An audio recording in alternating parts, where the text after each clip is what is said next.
We're happy people. We're waving at people. Every weekday morning, we're just trying to spread the word. Jennifer and Michael Corbus protest outside Rock Creek Middle School in Clackamas. They want their 13-year-old daughter, Kylie, to get a free and appropriate education, which school districts have to provide under federal law. She deserves anything anyone else deserves. Kylie has cerebral palsy. She has trouble hearing, seeing, and severe difficulty communicating. We want her to learn, new skills and practice communication. When schools closed in spring 2020, Kylie's ability to learn shut down too. She wasn't alone. Yeah.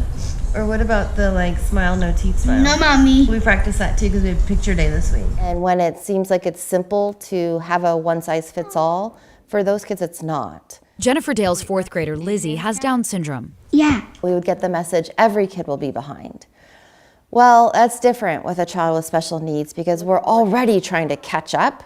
Zoom classes didn't meet her needs, or Kylie's, or many other kids with disabilities. When you come to special needs children, they have a lot of, unique issues that were really ignored the last year. The Corbuses say in-person learning with safety measures to protect students and staff from COVID-19 doesn't cut it for Kylie either. She hasn't gone back to school since the pandemic started. All of the PPE alone makes it impossible for her to really learn because she reads lips and she can't hear well and the muffling and all of that.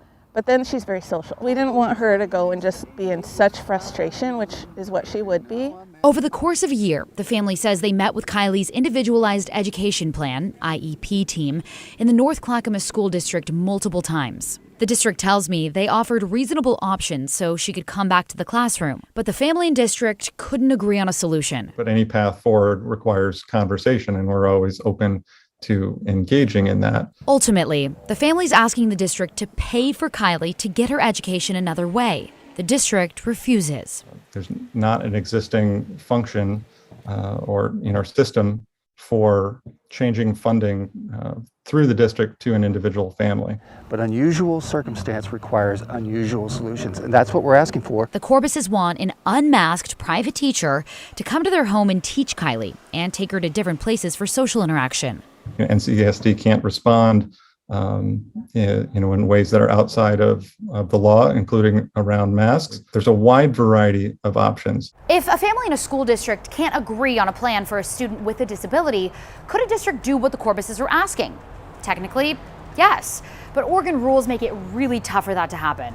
Under Oregon law, a district could pay for a student to get an education somewhere else if they, or a hearing officer or judge, decide the district can't provide a free, appropriate education. Typically, this happens through an IEP team decision or a formal due process hearing. Parents can also choose to enroll their student in a private school, and a court may make the district reimburse them. But that's not guaranteed. With all this, families may want an attorney. I don't have the money to do that, right? And if a free and appropriate education requires me to hire a lawyer and pay a lawyer, it's not free. Me that. Did it tell you? Yeah, he told me. The Dales went back and forth with Lizzie's IEP team and district. In our family, we've had to make a lot of compromises that, maybe we didn't want to make, but our daughter's in school. For them, it was worth it to have Lizzie back in the classroom. At the end of the day, we're doing it for the kids and for their education. It's me, guys. For the Corbuses, the fight drags on. Kylie spends her days at home. This is not the kind of life we want for our daughter. As her parents take to the sidewalk outside her school in protest. But we do want this to go beyond just us. And so we'll be out here till change happens. Yeah. Over email, the Oregon Department of Education said that despite everyone's best efforts, the circumstances associated with the pandemic impacted children's educations. And they admit there's been a, quote, disproportionate impact on students experiencing disability. Big challenge. Morgan, thank you.